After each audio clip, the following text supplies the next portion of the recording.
So picture this, I walk into my bookstore, I see some robot manga, I buy said robot manga, I read said robot manga, and I think I just opened up a can of worms that's gonna cost me a lot of money. Hello my otaku friends, my name is Profitaku, and welcome back to my channel for my November manga reading log. Today we have 50 volumes to go over, a massive reading log, so sit back, relax, and enjoy the show.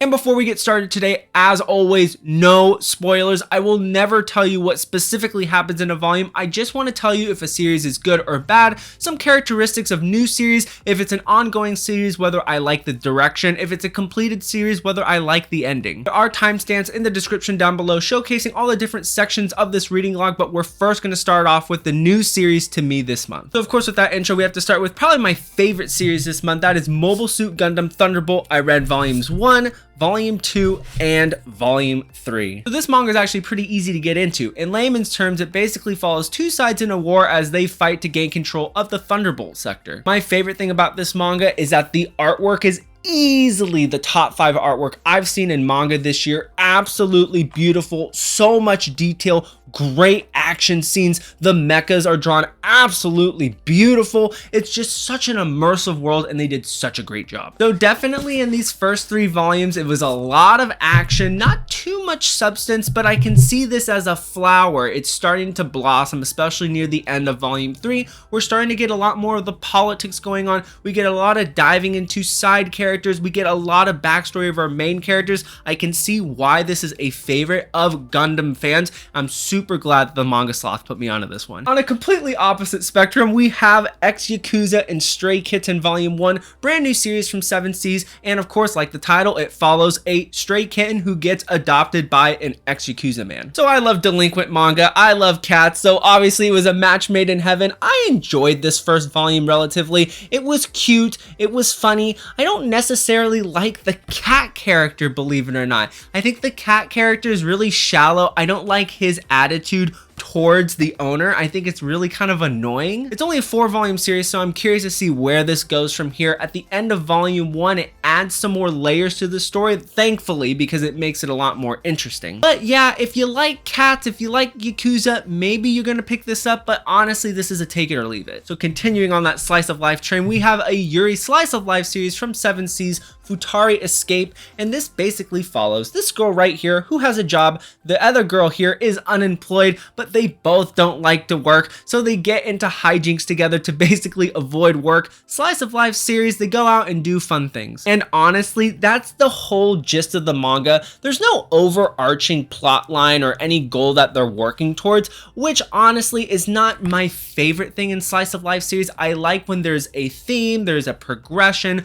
But if you want something super laid back, you just want something to turn your brain off, this was cute enough, the artwork was great, the episodes were interesting enough. I'm definitely going to give this one more volume, but another take it or leave it slice of life series. I do really like the 2 MCs. I love their interactions with each other. I think they work well off of each other. I think their comedy is really cute and it works really well for this specific type of manga. Diving into a new sports manga here, everybody's been talking about it. I finally got around to reading it, and that is Blue Box. So our story follows our main character here. He plays badminton and he has a crush on his senpai here who plays soccer. And of course, he's crushing pretty hard for her, but of course they both have aspirations to be the best at their sports. So it's kind of a mix of a rom-com plus coming of age story with sports in it. I thought this was a pretty good first volume. I like the twist in here. I like the thing that made this first volume really unique. And if you know what I'm talking about, you know what I'm talking about. I think the artwork is great. I do like the main characters. I think that they play well off of each other. I mean, yes, it's kind of stereotypical rom-com, but it is what it is. The artwork is fantastic. Lots of details for a Shonen Jump series, and I really love the action scenes. I will continue on with this series. I can't wait to see how the sports aspect of this manga gets shelled out, because honestly, I'm really mainly picking this up for the sports with badminton. I think badminton awesome sport. I don't really necessarily care about the relationship, but we'll see what happens. Now, here is a totally underrated Shonen Jump read. I did not think I was gonna like this, and I was pleasantly surprised. We have Mission Yozakura Family Volume 1. So the story follows this guy right here who has a friendship with this girl who comes from a family of spies. The older brother here has a brother-sister complex and is out to get anybody who gets remotely close to her, so he goes to attack this guy and actually kill him off. So to stop this older brother from terrorizing him, they decide to get married together, which is one of the rules of the family. You cannot attack a family member. Thus, this guy here gets absorbed into the spy family business and the hijinks begin. I'll be totally honest with you, I read that first chapter, I read the synopsis, and I went, wow, this is like really not good at all. But as I continued on with the manga, I read chapters 2, 3, 4, 5. This is just a total turn your brain off, super fun read. Very fast paced, very fast paced. There's just no time for character development in this first volume. They really just want to get to the action. They know what the reader wants, which I really enjoy because that's what I want this manga to be. Obviously, there's an eclectic cast of characters with the family of spies. I really enjoy all of their powers. I can't wait to see how they get more exposed in later volumes. Obviously, there's bad guy teams that happen, yada, spy stuff. So yes, is it kind of stereotypical Shonen Jump? Yes. Am I okay with that? Yes. And of course, for Shonen Jump artwork, this is really good. Nothing that's gonna blow you out of the water, but it's nice enough. I think out of all the Shonen Jump series I read this month, I do highly recommend Mission Yozakura Family. Here we are with an apocalypse themed manga from Yen Press. We have Touring After the Apocalypse Volume 1. So this story is a simple one. It follows two girls here that are sightseeing all the famous sites that her older sister posted on her phone. And of course, there's devastation and craziness all around them, but it doesn't matter. They just want to enjoy life to the fullest. I can't understand the vibe of this manga. It's really weird. I wanted this to be super dark like Girls Last Tour, and it just wasn't. It was super cheerful, super playful, nothing really crazy. The main characters are obviously super cute and they do super cute things, and you're like, oh, this is sweet and innocent. But there's a lot of underlying tones in the background of like really messed up things happening, and there's also really cool lore of this world that we haven't explored yet. So it's definitely piqued my interest. It's not what I expected this manga to be. I'm gonna give it one more volume just because I'm curious to see where this goes. I don't necessarily have a good or bad opinion on it.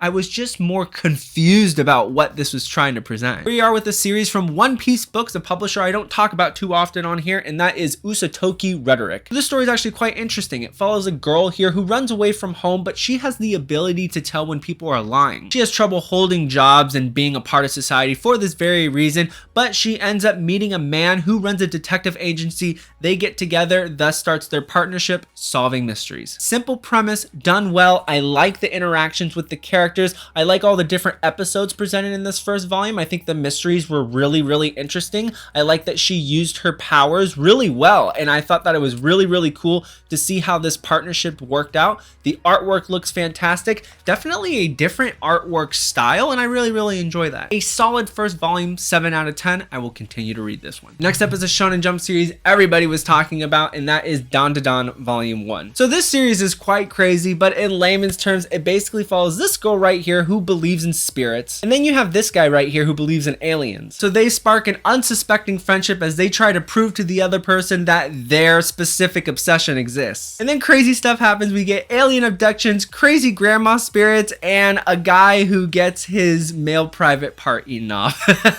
So yeah, it's a crazy synopsis, but a really interesting volume 1. I really enjoyed this first volume. I just love that how for a Shonen Jump series, it just did not hold back. It was like, you know what, this is what we're gonna do, and it's gonna be absolutely nuts, and you're just gonna have to accept it. So yeah, I will definitely be picking up this next volume. I think the artwork looks great, action scenes are drawn expertly, and yes, a very fun read. Next up here is one of my most highly anticipated manga reads for the month, and that is Shonen Note Boy Soprano from Kodansha. And if the artwork looks familiar, this is because this is from the same mangaka who did Our Dreams at Dusk. So this series follows this boy right here who is a soprano singer. He joins middle school. He wants to join the middle school choir, and this is a coming of age story as he goes through puberty and his voice starts to change. But before he hits puberty, he has this really pure boy's voice. So a lot of people want to use his talents for their groups, for the choir, for the music teacher, etc. It really was a fantastic first volume. 9 out of 10. Japan. I love the main character. It's really cute.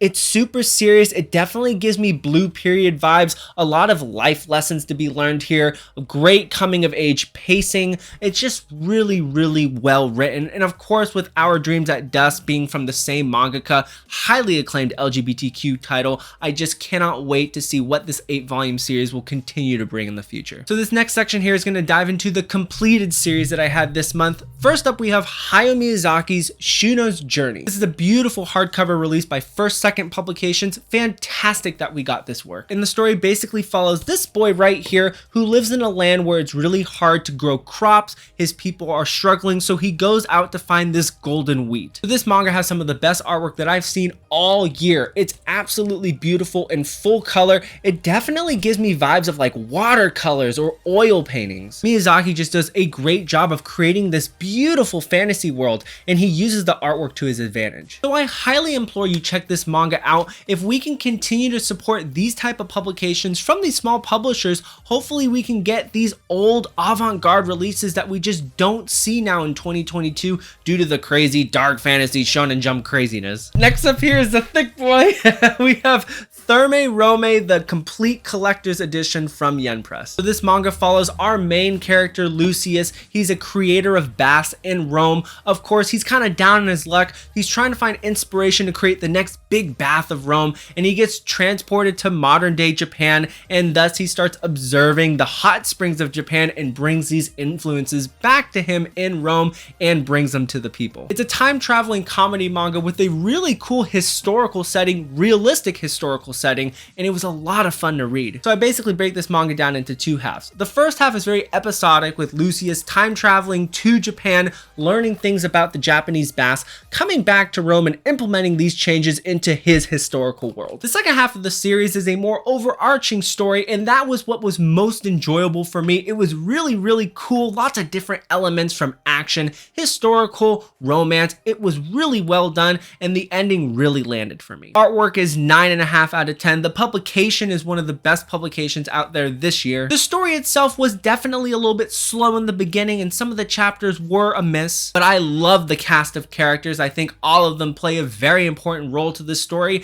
and I also like how this is historically accurate. So not only is it episodic with Lucius getting things for the baths, but it's also following the timeline of the Roman powers, which is really cool. So do I recommend this publication? Yes and no. It's not for everybody, so I definitely think that if you find a good deal on it, go ahead and grab it, but this isn't going to be for everybody, so I don't think that you should be picking this up at full price. All right, two more completed sets here. First up, we have not a manga, but this is a picture book adaptation of a short story written in 1928 called Hell in a Bottle. And the story follows a brother and a sister who get stranded on an island. As they're waiting for help, they're trying to resist temptation and continue to have faith in themselves and their God. So yeah, some really dark undertones going on here. It's really interesting. Yes, the story is here, but the artwork itself is just enough for you to go ahead and pick this up. This is really more of an art book than a storybook, and the artwork is easily top 5 this year of anything that I've read. Really beautiful. And yes, even though the story was short, it only took me 20 minutes to finish, I did really enjoy the story. It was really interesting, and this is part of a collection of 3 short stories, so we're gonna get 2 more after this. I have the other 2 pre-ordered. I highly recommend you support types of endeavors like these. No, it's not a manga, but it's really cool to have something like this because this is something really unique to Japanese culture that we just haven't seen yet. And last up for this section, I got up to date with Monthly Girls Nozaki-kun. I read volumes 9, 10, 11, 12, and 13. So what do I have to say about this series? This is a tough one because I honestly think that this suffered from overhypeness because so many people were like, Prof, you're gonna love this series. Suki Note said this is right up your alley, and I read it and I thought it was very good, but it wasn't like blow my mind good. And I think with an episodic manga like this, the biggest issue is that some of the chapters are a great hit and then some of them are misses. Some of the side characters I really don't like or I don't care about, which makes those chapters really insufferable. And also there's just no progression in the main relationship. It's really about the side relationships. Now the side relationships are actually really good. I like the side relationships. So with that being said, it's much better than Horimiya. With all those those being said, I really enjoyed the last 4 volumes that I read. It was really funny, and it definitely made me want to keep continuing to read this series, because honestly, it was on the chopping block at like a 7. I was like, I don't know if I'm going to keep going with this, but after those last 4 volumes, I was like, okay, let's keep going. It got an 8. For this next section here, these are all the ongoing titles that I continue to read this month. First up, we have The Savior's Book Cafe Story in Another World, Volume 4.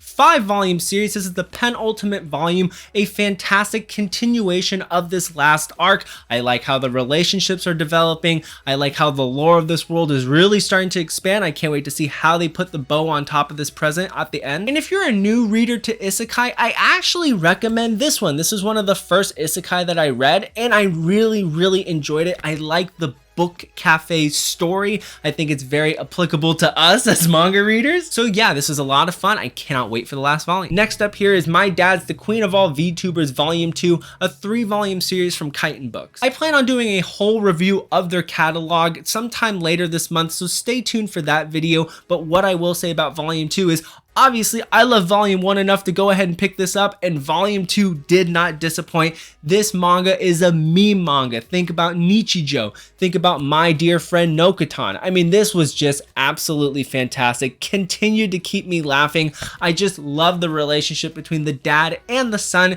I like all the different side characters. I think they do a lot of great things for the story. Highly recommend. Next up here is Free Run Beyond Journey's End Volume 6. We're continuing with this tournament arc type of thing, and yeah, it was just okay. It's a little bit dense, to be honest with you, so it's pretty tough to get through reading wise, but I did like all the side characters. I really enjoyed seeing more of their powers come out. Of course, Free Run is a great main character, and it was just continuing on this tournament. Nothing special, but it's a good read. Next up here is a continuation of one of my favorite volume ones from 2022, and that is Shadow's House. This is a slice of life series following Amiliko, who is a living doll, and she is basically in charge of creating the emotions for the shadows in the house. So Amiliko is paired up with Kate here, and they continue to foster their friendship in the second volume. And as their friendship continues to grow, we also see a progression in the story. The world has started to expand. We're starting to see more of how this world functions, and that's really great. But even with this world expanding, we see cute Amiliko slice of life moments, which is always fantastic to see.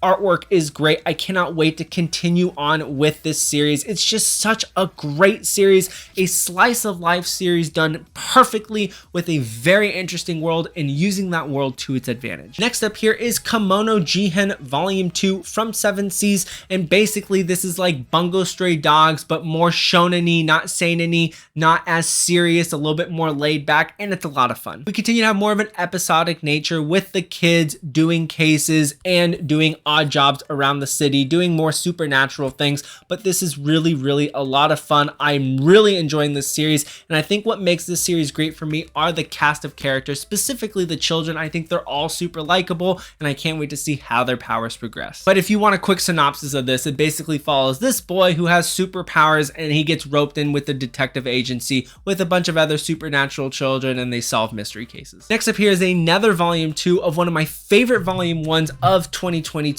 and that is Crossplay Love Otaku X Punk. And if you don't know what this series is about, strap yourself in, because it's a crazy one, let me tell you.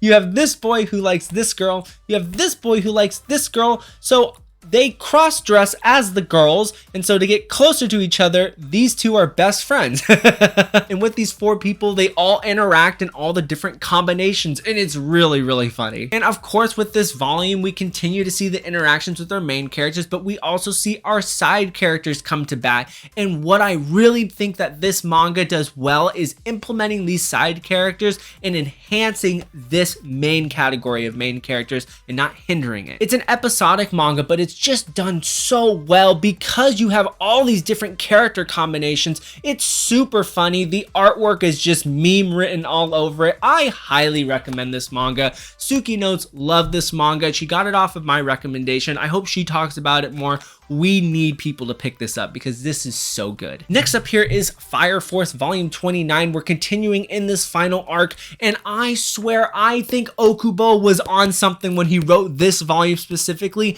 because he does an artistic thing in here that's super weird that I've never seen in manga before. This volume just tells us like, hey, this is what the world was, this is what it is now, this is what it's going to be, and it's really like, holy crap. So I'm continuing to enjoy Fire Force. I cannot wait to see what the end of this series brings at volume 34, but I gotta keep waiting. Only 5 more volumes. Next up here, we have Toilet Bound Hanako-kun, volume 16. We are continuing on this arc, and there's a lot of great stuff happening here. This is turned from something really super innocent to something super, super creepy, and this volume did not disappoint. Highly recommend Toilet Bound Hanako-kun, especially because Yen Press just announced a box set for this, the first 10 volumes in the actual like lockers. I'll throw a picture up. It is super cool. I think I'm going to try to sell my first 10 volumes and pick this up, because honestly, with Yen Press's current releases coming out and how much dedication they have to putting out a great product, I think this is going to be wonderful. Here we are with another coming of age story, Blue Period. I read volumes 8, 9, and 10 this month, so this finishes the first year arc. I really enjoyed the end of this arc. I like how we dived more into some of the side characters that are really prominent in this story. We got more backstory on them, which was great. I really didn't like our main character. I thought his whole thing and his whole shtick in this arc was really kind of annoying, to be honest with you. I really didn't like it at all, but I did enjoy seeing all the different first year TUBA students. I love seeing the artwork. I thought all the different scenarios were really interesting and really well done. It was cool to see that aspect, looking from the outside in, like what does a university art student in Japan have to do. But yeah, first arc of Blue Period, great. Second arc of Blue Period, volumes 4 to 6, fantastic, top 10 arcs in all of manga. This arc, it was okay. Hopefully we get something better later. Next up here is Golden Kamuy volume 27, and this was the mic drop volume. We basically find out why this world is the way that it is. It is super messed up, super creepy, super crazy, and it is just such a great time. So I highly recommend Golden Kamuy. It ends at 31 volumes, 27 out currently, but this is just such a great seinen series, a perfect first seinen series if you're a new manga reader. Now we're moving on to this Naoki Urasawa section. We have Master Keaton volumes 3 and 4 in these omnibuses here from Viz Media. Now I've talked about Master Keaton in my Naoki Urasawa video, so I highly recommend you check out that ranking video, because I dive into specifically things about the series that I don't like about it. But I will say, after I read volumes 3 and 4, I had no desire to read any more of this. I just think that it's so heavy and dense. It's tough to get through. Maybe I should start reading 1 chapter a day, and that will be like the perfect Master Keaton fix that I need. But I just can't sit down and read a whole volume of this. It's just too much. And speaking of Naoki Urasawa, I also read the scans of Jigaro, the one-shot compilation, as well as Yawara volumes 1 to 5. I also talked about those in the ranking video. I won't talk about them here. Highly recommend you check that video out. Continuing on here, we have a Yuri High School music series, Whisper Me a Love Song volume 5. I did a first impressions of this series way back in the day. Highly recommend you check that out if you want to know what this is about, but I really enjoyed this volume. I like how we've turned this into a innocent Yuri to something really kind of drama heavy and more heavy handed. It's really a lot of fun to see, and it acts as a catalyst for a lot of our character development in here, which is fantastic. Of course, art is peak, fantastic, love the music aspect of it, and I can't wait to see how this arc ends. Next up here is Blue Lock volume 3. This dives into more of this guy's backstory, which is interesting enough. It's Blue Lock, what do you expect? I actually don't think volume 3 was as good as volume 2. It basically is like 1, 2, 3. It keeps getting worse for me. This is like a 7.5, 8 out of 10 to be honest with you, but it's actually kind of starting to go towards a 7. Like, yeah, this is a cool series, but I just don't think there's any substance to what's going on here. So yes, it has a really cool premise, but there's just like no meat in the bones. Next up here is a super underrated series, A Man and His Cat volume 7. I did say before that I was really curious about the direction of the series. I wasn't sure where it was going. It was turning more into a drama series than a cat series, and more of a music manga instead of a cat manga. But the mangaka in this volume was able to combine these aspects of drama, thriller, music with cats, and it worked really well, and I loved it. I just love seeing all the characters interact with cats. Like, the cats are super cute, and I just love it so much. And of course, with this volume, not only do we have 2 fat cats, but we have the whole posse of kittens here, so it's just one good old cat time. I highly recommend this series. If you're into cats, you're gonna love this, but if you actually want something that's got a lot of backbone to it, a really solid music manga, this is a great one. And last up here are two manga that I dropped. I dropped Rooster Fighter, I read volume 2, and I also read Time Stop Hero volume 4, and both of these manga have the exact same issues. With Rooster Fighter and Time Stop Hero, they have an overarching goal that they're trying to achieve, but I just don't care to see actually how that gets resolved. And because of that reason, I was like, forget it, I'm not gonna pay any more money for this or keep reading on because I have 100 other series that I need to read. So yeah, I already sold off Time Stop Hero. I'm trying to sell off Rooster Fighter. At some point, I'm probably just gonna have given this away. And that is it for my November manga reading log. I hope you enjoyed this look at my reading this month. Some great things happening in December. I can't wait to show you guys the videos I have planned out and also tell you guys what I've been reading. As always, if you enjoy my videos, please hit that like button, tap the subscribe button, hit that notification bell so that you know when more of my videos come out, and I will see you in the next one. Take care now. Bye-bye.